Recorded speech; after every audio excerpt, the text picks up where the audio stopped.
Jalur lintas barat Sulawesi di Kecamatan Matakali, Kabupaten Polewali Mandar terendam banjir. Banjir setinggi 30 cm menyebabkan kondisi arus lalu lintas jadi terhambat. Sementara di Desa Barumbung, puluhan rumah warga juga turut terendam banjir.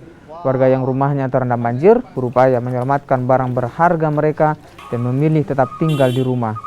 Selain hujan deras, buruknya sistem drainase juga ikut memperparah kondisi banjir.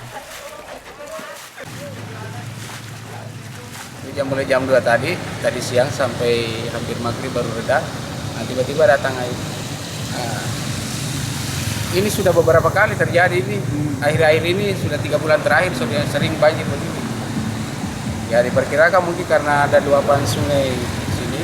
Kemudian ini drainase tidak ada, Pak. Kiri kanan jalan ini nggak ada drainase. Jadi air tidak ada. Air ini bingung mau lari kemana ini kan. Nggak ada drainasenya. Sampai sempat masuk rumah ini, Pak? Masuk. Jadi semua kendaraan tetangga ini dititik ke rumah-rumah yang lebih tinggi fondasinya. Kalau ketinggian air sampai kira-kira Sampai lutut. Sekitar 40 sampai 50 cm lah kira-kira di kolong rumah.